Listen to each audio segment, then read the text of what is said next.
وہ سب لوگ جو حکومت پاکستان سے خاص طور پہ وفاق سے نالاں تھے اور وفاق کے جو خلاف سرگرم تھے، اب وہ حکومت کا حصہ ہیں اور ان کے وزراء یہاں موجود ہیں۔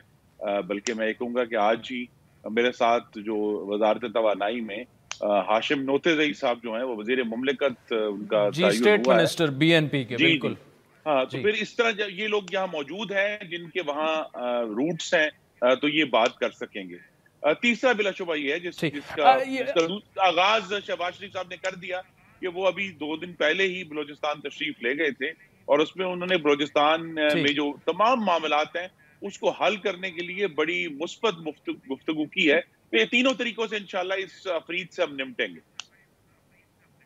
ٹھیک، اچھا اس میں خرم صاحب دیکھیں 2013 سے 15 تک جو ناراض بلوچ تھے ان سے بات چیت میں کافی پیش رفت ہوئی، ڈاکٹر مالک صاحب جب CM تھے خصوصاً اس وقت میں کافی پیش رفت ہوئی، اس کے بعد سے معاملہ ٹھپ پڑ گیا ہے۔ پھر گزشتہ جو حکومت تھی انہوں نے شاہ زین بگٹی کو نمائندہ بنایا، جن پر بڑے اعتراضات بھی ہوئے کہ جی وہ نہیں ناراض بلوچوں کو اکٹھا کر سکیں گے، اور ہم نے دیکھا کہ اسی طرح ہوا۔ اب شاہ زین صاحب بھی آپ کی کیبنٹ کے ممبر ہیں، اس طرح کا کیا مینگل صاحب کی سربراہی میں کوئی ایسی کمیٹی بنا دی جائے یا ان کو اختیار دے دیا جائے کہ آپ جائیں؟ کیونکہ دیکھیں آپ کے پاس جو کیبنٹ میں لوگ بیٹھے ہوئے ہیں وہ نمائندگی تو بلوچستان کی کرتے ہیں، لیکن وہ جو طبقہ ہے جو کہ ناراض ہو چکا ہے، جو کہ ڈسگرنٹلڈ ہے، جو کہ سرداری نظام کے بھی خلاف ہے، ان کو کیسے منائیں گے؟ یہ کچھ بڑا کنکریٹ آپ کو you have to come up with a proper plan.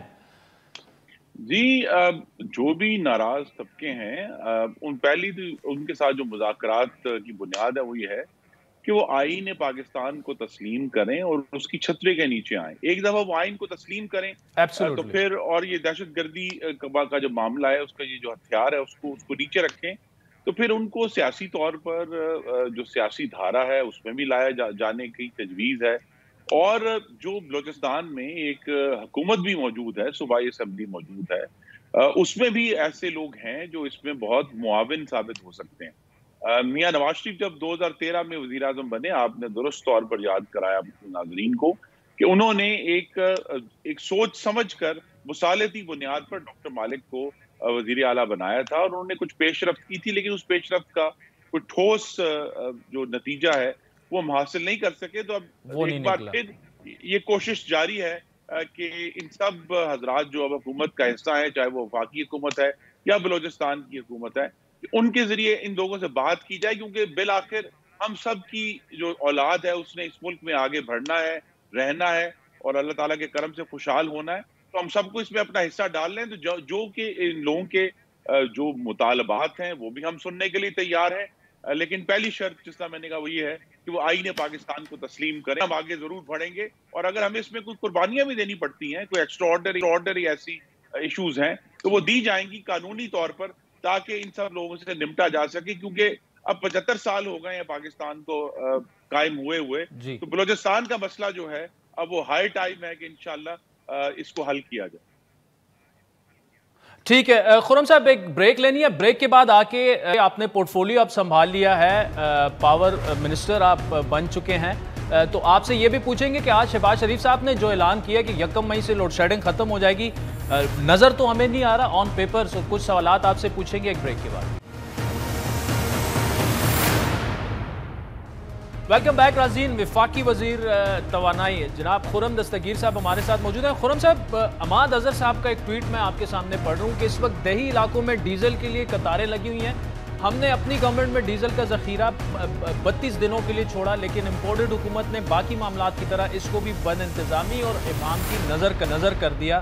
دوسرا میں آپ کو بتاؤں، گندم کی کٹائی، کپاس اور چاول کی کاشت کا سیزن ہے، کسان جو ہیں وہ ڈیزل کے لیے رل رہے ہیں، تو آپ لوڈ شیڈنگ پہ تو بعد میں ہم آتے ہیں، یہ ڈیزل آپ کیسے آتے ہی آپ نے غائب کروا دیا؟ تو بات یہ ہے کہ تحریک انصاف کے کسی بھی رکن سے بد انتظامی کا لفظ جو ہے وہ ایک مذاق ہے، کیونکہ جس قسم کی اتھاہ اور گہری بد انتظامی جو یہ کالا کنواں کھود کر گئے ہیں، اس سے زیادہ تو نہیں کام ہو سکتا۔ تو اس وقت ملک میں جو بجلی کا بحران جو ہمیں نظر آ رہا ہے وہ اصل میں ایندھن کا بحران ہے کہ تحریک انصاف کی حکومت نے ایک دفعہ نہیں، ان کا ایک مستقل ریکارڈ ہے کہ وہ وقت پر فیصلے نہیں کرتے تھے، لہٰذا وہ انہوں نے LNG وقت پر نہیں خریدی، جب تیل کی قیمتیں کم تھی تب تیل نہیں خریدا، ابھی ڈیزل کا ایک بحران پیدا کیا ہے۔ تو یہ سارے معاملات جو ہیں یہ وزیر اعظم شہباز شریف کی نظر میں ہیں، اس کے لیے جو سر ڈیزل کا بحران کس نے پیدا کیا؟ اب گورنمنٹ تو اب آپ کی ہے، وہ تو چلے گئے ہیں۔ جی بحران پیدا کر کے وہ چھوڑ کر چلے گئے، کیونکہ انہوں نے دیکھیے یہ تو نہیں نا کہ آپ نے صرف 32 دن کا ڈیزل تو نہیں چاہیے نا، ہمیں تو مستقل اس کی پرچیزنگ کرنی ہے۔ اب جبکہ صرف 2 ہفتے ہوئے ہیں شہباز شریف صاحب کو آئے ہوئے، تو ہم نے اس کی تیاری شروع کر دی ہے، اور انشاءاللہ بہت جلد یہ ڈیزل کا بحران بھی حل ہوگا، اور جو بجلی کا بحران ہمیں نظر آ رہا ہے وہ بھی دراصل ایندھن کا بحران ہے، کہ جیسے ہی LNG اور دوسرے فیولز جو ہیں ہمیں جو اپنی بجلی کے لیے چاہیے وہ اویلیبل ہونا شروع ہو جائیں گے اگلے چند دنوں میں، تو یہ دونوں بحران جو ہیں ان سے ہم نمٹ لیں گے۔ اس سے بڑا جو ایکچولی کرائسس ہے وہ یہی ہے کہ ہمیں مستقل طور پر ان ایندھن کی فراہمی کو یقینی بنانا ہے، تاکہ ہمارے جو کسان ہیں جو ابھی چند مہینے پہلے تک پچھلی حکومت کی بد انتظامی کی وجہ سے یوریا کے لیے در بدر ٹھوکریں کھا رہے تھے، ان کو بھی عزت سے یوریا بھی ملے، ڈیزل بھی ملے، اور پاکستان میں رہنے والوں کو، انڈسٹریز کو بجلی بھی انشاءاللہ ہم فراہم کریں گے۔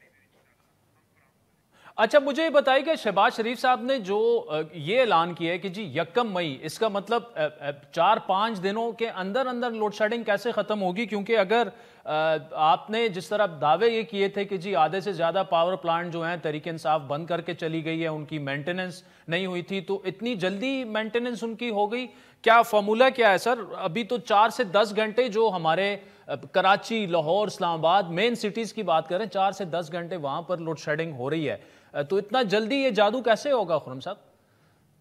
جی یہ جادو ہوگا RLNG کے ذریعے۔ جی وہ جو سب پلانٹس کی مینٹیننس نہیں ہو رہی، اکثر پلانٹس جو ہیں تقریباً 11,000 میگا واٹ کی جو کیپیسٹی ہے وہ اس وقت بند پڑی ہے، کیونکہ اس کو چلانے کے لیے ایندھن موجود نہیں ہے۔ وہ پریفریبلی RLNG جو ہے وہ اس کی ہمیں ضرورت ہے۔ جو سب سے ایفیشنٹ پاور پلانٹس 4 ہیں وہ بھی بند پڑے ہیں، تو جیسے ہی RLNG انشاءاللہ اگلے 1-2 دن میں اس کے جو شپس ہیں وہ متوقع ہیں، تو جب وہ شپس سے RLNG پاکستان سے گزر کے ان پلانٹس تک پہنچے گی تو بجلی فوری طور پر وہ جو کمی ہے 3 سے 4,500 میگا واٹ کی، وہ بالکل ہمارے پاس۔ میں آپ کے ناظرین کو یہ بات کھل کر بتانا چاہتا ہوں کہ پاکستان میں مسلم لیگ نون کی حکومت کے بعد سے بجلی کی پیداوار کی صلاحیت کا کوئی فقدان اور بحران نہیں ہے۔ یہ PTI کی حکومت جو ہے یہ ایندھن کا بحران پیدا کر کے گئی ہے۔ جیسے ہی ایندھن اگلے چند دنوں میں فراہم ہونا شروع ہو جائے گا تو بجلی پیدا ہوگی اور انشاءاللہ لوڈ شیڈنگ ختم ہو جائے گی۔ ٹھیک ہے۔ اچھا سر، آخری سوال آپ سے مختصراً اگر پلیز جواب دیجیے گا، وہ یہ کہ ابھی IMF والے معاملات تو طے پا رہے ہیں، بجلی کی قیمت بھی آپ کو بڑھانی پڑے گی، یہ ایک اور چیلنج ہے بطور انرجی منسٹر آپ کے لیے۔ جی میں چونکہ ایک منتخب نمائندہ ہوں، میری تو پہلی ترجیح یہ ہے کہ اس سے پہلے کہ پاکستان کے عوام سے 1 روپیہ بھی مزید مانگا جائے، حکومت پہلے اپنی ایفیشنسیز کو بہتر کرے۔ تو انشاءاللہ کل جب ہم اس پہ جا کر اپنے کام کا بڑا توانائی سے آغاز کریں گے، تو اس بات کی پوری کوشش ہوگی کہ جہاں جہاں بھی ایفیشنسیز اویلیبل ہیں بجلی کے نظام میں، ان کو استعمال کرتے ہوئے جو ہے اسی قیمت کو مینٹین کیا جائے، کیونکہ یہ کی ان پٹ ہے پاکستان کی انڈسٹری کے لیے، اس کے لیے بھی ضروری ہے کہ اس کی قیمت کو مینٹین کیا جائے تاکہ پاکستان کی پروڈکٹس جو ہیں وہ پوری دنیا میں کمپیٹیٹو ہو سکے۔ ٹھیک، انجینئر خرم دستگیر صاحب، تھینک یو سو مچ۔ سازیم بریک کے بعد تحریک انصاف کی رہنما ملکہ بخاری ہمیں جوائن کریں گے۔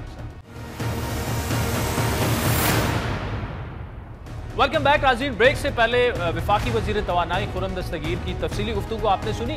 شہباز شریف کی مخلوط حکومت کو سیاسی میدان میں پے در پے امتحانات کا سامنا ہے۔ عمران خان کی پوزیشن میں ان کو ایک تگڑی اپوزیشن درپیش ہے، جو صرف حکومت کی نہیں بلکہ ریاستی اداروں کو بھی چیلنج کرتے ہوئے دیکھ رہے ہیں۔ حالیہ دنوں میں اسٹیبلشمنٹ سے متعلق جو ان کا بیانیہ تھا وہ ہم نے تبدیل ہوتے جو ہے وہ دیکھا ہے، اور اب ان کی توانائی حکومت کے ساتھ ساتھ جو الیکشن کمیشن سے ان کے معاملات ہیں اس پر صرف ہوتی ہمیں نظر آ رہی ہے۔ حال ہی میں پہلے تو چیف الیکشن کمشنر سے تحریک انصاف نے مستعفی ہونے کا مطالبہ کیا، اور آج ان کی جماعت نے ملک بھر میں الیکشن کمیشن کے دفاتر کے باہر احتجاجی مظاہرے بھی کیے۔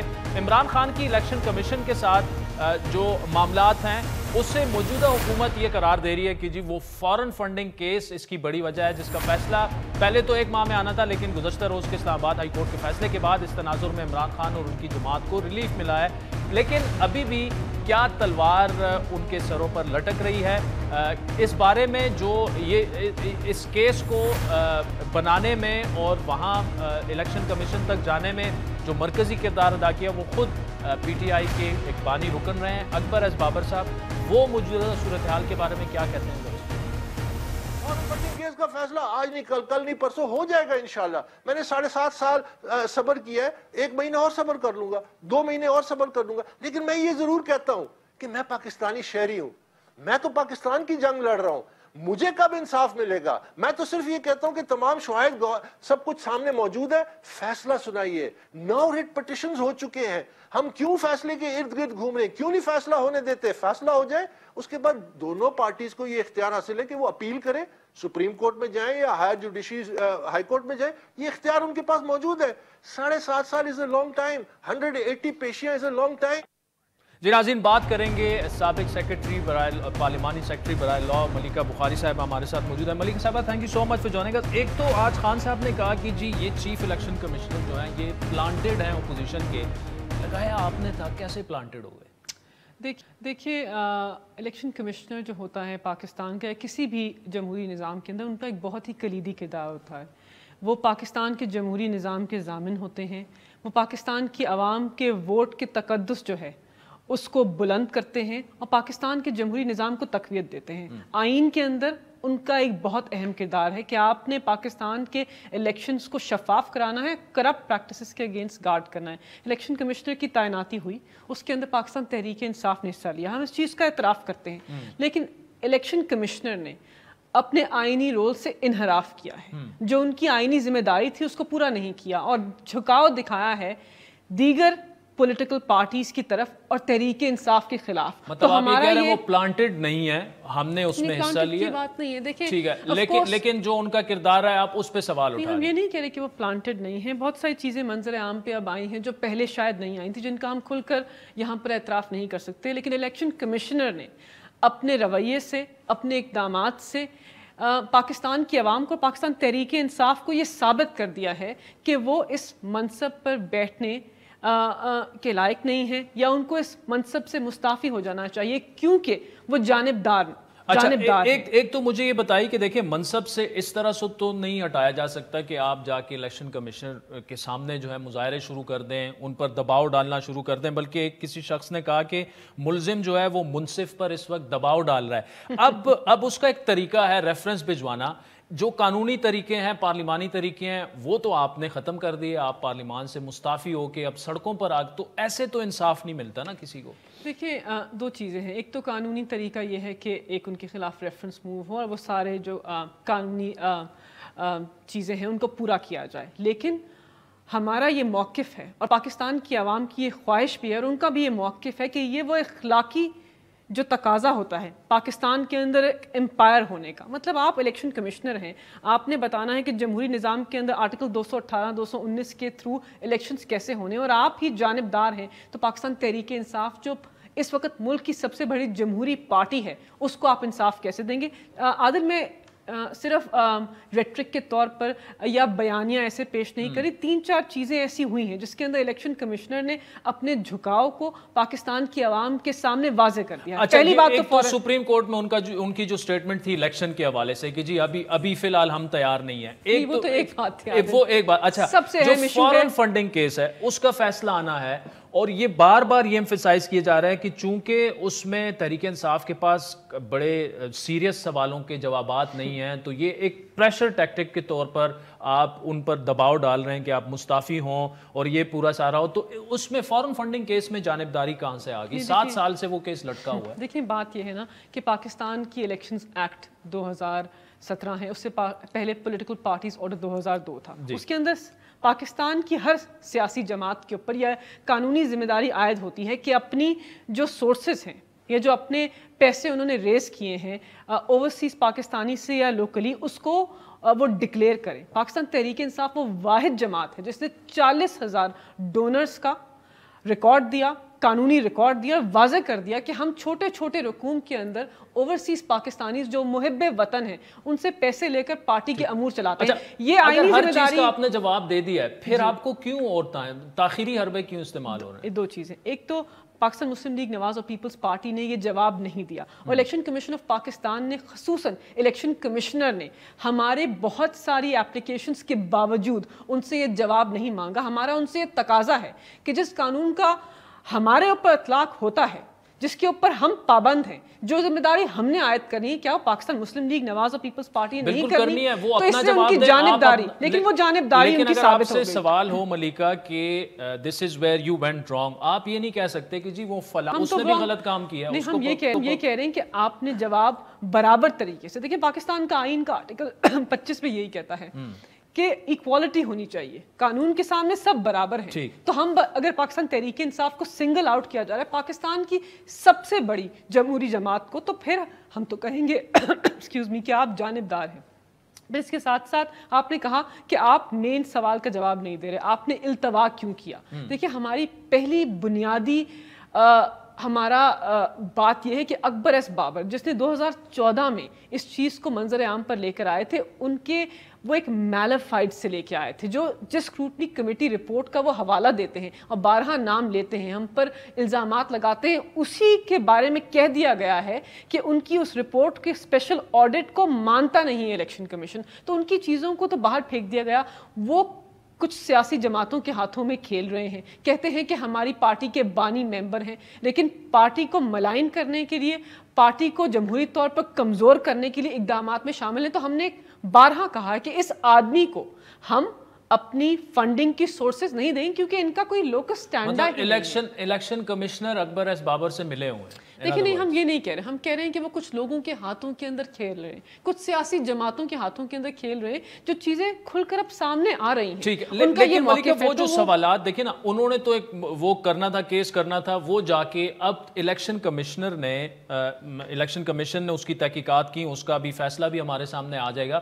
تو جو سوالات آپ سے ریز ہو رہے ہیں ان کے جواب دے رہے ہیں, ان کے جوابات دیں, بجائے اس کے کہ یہ کسی کے ہاتھوں میں کھیل رہے ہیں. وہ دیکھیں پاکستان میں سیاست تو اسی طرح ہوتی ہے, کوئی کسی کے ہاتھوں میں کھیل رہا ہے. لیکن ہماری بنیادی بات یہ نا کہ اگر بنیادی ایشو ہی سیٹل نہیں کر پا رہے آپ, دیکھیں الیکشن کمیشن نے, ہم تو کہتے ہیں کہ ہم جواب دے رہے ہیں, لیکن آپ مکمل طور پر پاکستان کی 3 یا 4 بڑی جماعتیں ہیں ان سے یکساں طور پر ان سے ایکوالٹی کے, برابری کے بیسس کے اوپر 4-5 جماعتوں سے آپ جواب مانگے اور سب کا فیصلہ ساتھ دیں. جو بھی فیصلہ ہوگا پاکستان تحریک انصاف اس کو دیکھ کر اپیل کریں گے یا قبول کریں گے, لیکن آپ سب کے اوپر ایک یکساں حق میں آ گیا تو قبول کر لیں گے, ادروائز نہیں کریں گے. دیکھیں ہم نے تو ہمیشہ اداروں کا احترام کیا, ہمارے خلاف کورٹس کے اندر فیصلے آئے, جوڈیشل کمیشن بنا تھا 2015 میں. سوشل میڈیا ایکٹیوسٹ جو سپریم کورٹ کے بارے میں کہہ رہے ہیں, آپ کے جلسوں میں جو پلے کارڈز وہ ہوتے ہیں, تو دیکھیں ہم نے کبھی بھی نہیں کہا کہ اداروں کے اوپر ایک منظم مہم چلائیں. ہم نے کبھی, آپ نے دیکھا وزیر اعظم پاکستان, سابق وزیر اعظم,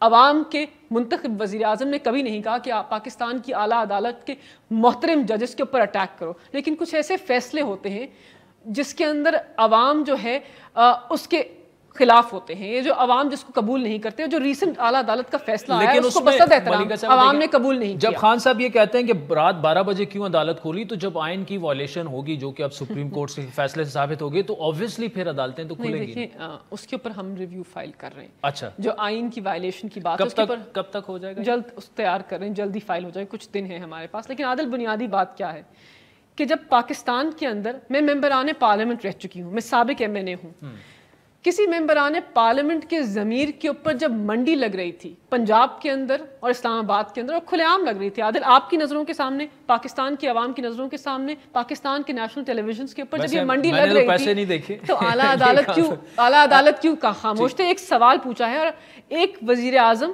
جس نے ہمیشہ اپنی آئینی ذمہ داری کو ادا کیا ہے, اس کے پاورز کو ایکسرسائز کرنے کے اوپر, اور عدالت کے بارے میں ایک سوال اہم ریز کیا ہے کہ پاکستان کے اندر ملینز آف کیسز زیر التوا ہیں, لیکن آپ نے 12 بجے ملینز آف کیسز میں آئین توڑنے کا تو کہیں نہیں. دیکھیں آئین نہیں ٹوٹا, دیکھیں یہ ہمارا بسد احترام سپریم کورٹ کا فیصلہ ہو گیا, ہم نے تو آئین کی پاسداری کی ہے. اچھا مجھے بتائیں, آپ لوگ ابھی آ رہے ہیں اسلام آباد, اور خان صاحب نے کہا عید کے بعد ہم دھرنا دیں گے جب تک بقول ان کے جو امپورٹڈ حکومت ہے وہ نہیں جائے گی. پلان کیا ہے؟ کیا اسی طرح 120-123 دنوں تک وہ دھرنا جاری رہے گا؟ دیکھیں عادل، پاکستان کے اندر احتجاج کرنا، اسلام آباد کے اندر آ کر اپنے احتجاج کو ریکارڈ کرنا، آئینی اداروں کے سامنے احتجاج کرنا، پاکستان کی عوام کو موبلائز کرنا، یہ ہمارا آئینی حق ہے. ہم اپنے آئینی حق کو ایکسرسائز کریں گے، ہم اپنے آئینی حق کو ادا کریں گے. ادا کیوں کریں گے؟ بیکاز یہ جو جنگ ہے، یہ جو پاکستان تحریک انصاف اور پی ڈی ایم کے رہنماؤں کے مابین جو ایک تنازع بن گیا ہے اس وقت امپورٹڈ حکومت کا، یہ پاکستان کی خود مختاری کی جنگ ہے، پاکستان کی سالمیت کی جنگ ہے. یہ دو پارٹیز کے مابین بات نہیں ہے، یہ ایک خوددار پاکستان کی جنگ ہے. کیونکہ آپ نے اغیار کے ساتھ مل کر بیرونی سازش کر کر پاکستان کے منتخب وزیر اعظم کو اس کے عہدے سے مستعفی کروایا ہے. یہ تو آپ کہہ رہے ہیں نا، ہمارے سیکیورٹی ادارے، نیشنل سیکیورٹی کمیٹی تو کہیں بیرونی سازش وہ نہیں کہہ رہے کہ ہوئی، رجیم چینج اور وہ. عادل دیکھیں، میں صرف اتنا کہنا چاہتی ہوں کہ نیشنل سیکیورٹی کمیٹی کی 2 میٹنگز ہوئیں جی. دونوں میٹنگز کے اندر بہت ساری چیزوں کا اعتراف ہوا. میں 3 چیزوں کی بات کرتی ہوں. کیا مراسلہ تھا؟ کسی ملک سے آیا تھا؟ کیا اس ہمارا اپنے ایمبیسڈر نے بھجوایا تھا نا، خط بھجوایا تھا. تو مراسلہ سچ تھا. مراسلے کے اندر یہ لکھا تھا کہ اگر پاکستان کے منتخب وزیر اعظم کو اس کے عہدے سے مستعفی نہیں کرواؤ گے تو سنگین نتائج موصول ہوں گے، یہ لکھا تھا. اس بات کا اعتراف ہوا. یہ بھی اعتراف ہوا کہ پاکستان کے انٹرنل افیئرز کے اندر مداخلت ہوئی. اب مداخلت اور سازش میں کیا فرق ہے اور کس طرح ویسے دوسری جو میٹنگ ہوئی اس میں ایمبیسڈر اسد خود بیٹھے ہوئے تھے، اس کے بعد جو اعلامیہ آیا پھر تو اوپن اینڈ شٹ نہیں عادل دیکھیں، اس سے تو ہمارے بیانیوں کو تقویت ملی ہے. ان لوگوں نے جو وزیر اعظم، جو کرنٹ وزیر اعظم ہیں، انہوں نے خود ہی منصف خود ہی عدالت لگا کر کہہ دیا کہ میرے اوپر جو الزام ہے اس سے میں بری ہوتا ہوں. مطلب یہی ہوا نا کہ سیکیورٹی کمیٹی میں تو اداروں کے سربراہان بیٹھے ہوئے نا، لیکن اس کو چیئر تو ایک ایسا آدمی کر رہا تھا جو پاکستان کے اندر پاکستان کی عوام یا پاکستان کا آئین بھی شاید اس کو وزیر اعظم نہیں مانتا، وہ آئینی تقاضے بھی شاید فلفل نہیں کرتے، 62(1)(f) کے زمرے میں نہیں آتے. امپورٹڈ وزیر اعظم ملیکہ بخاری صاحبہ، thank you so much for joining us. سازین وقت چاہتا ہے ایک بریک کا، جس میں مشیر برائے امور کشمیر اور پیپلز پارٹی کے رہنما قمر زمان کائرہ صاحب ہمیں جوائن کریں گے. ان سے پوچھیں گے لندن میں میثاق جمہوریت 2 جو ہو چکا ہے وہ اصل میں ہے کیا. ہمارے ساتھ ویلکم بیک ناظرین. پیپلز پارٹی کے سینئر رہنما اور مشیر برائے وزیر اعظم قمر زمان کائرہ صاحب ہمارے ساتھ موجود ہیں. کائرہ صاحب بہت شکریہ. یہ جو میثاق جمہوریت 2 کل اسحاق ڈار صاحب نے کہا کہ ان کی آپ سے بھی میٹنگ ہوئی اور یہ فیصلہ ہو چکا ہے میثاق جمہوریت 2 کریں گے. بلٹ پوائنٹس میں بتائیں یہ میثاق جمہوریت 2 کیا ہے؟ کیونکہ میثاق جمہوریت 1 میں بھی بہت سی ایسی چیزیں تھیں جو کہ دونوں پارٹیوں نے اپنے اقتدار میں کوئی خاص اس پر کام نہیں کیا.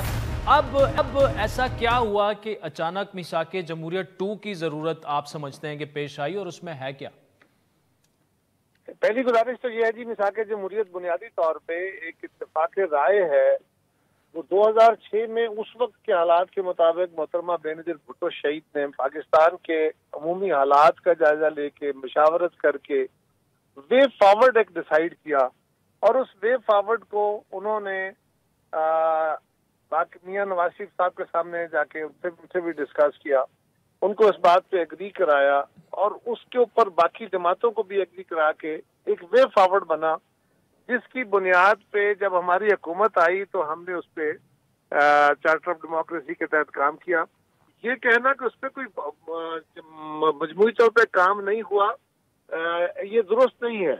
ہمارے دور میں جو آج سٹرکچر کھڑا ہے، جو 18ویں ترمیم ہوئی تھی، NFC ہوا تھا جو اس وقت پبلک ریلیف کی باتیں ہوئی تھیں، جمہوری قدروں کی باتیں ہوئی تھیں، فیڈریشن کو مضبوط کرنے کے کام ہوئے تھے، یہ 92 یا 93% اس پہ عمل درآمد ہو گیا تھا.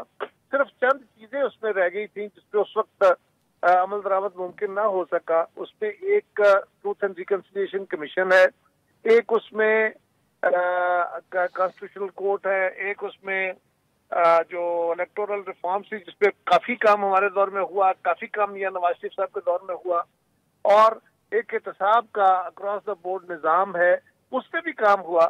لیکن خاطر خواہ اس لیے نہیں کہ یہ ایک آن گوئنگ پروسیس ہوتا ہے. آپ اس وقت کے حالات کے مطابق فیصلہ کرتے ہیں کہ آپ نے آج کے چیلنجز کیا ہیں، اور اس کے اوپر ان چیلنجز کے مطابق آپ نے کوئی قانون سازی کرنی ہے، جو بھی کرنا ہے. لیکن پھر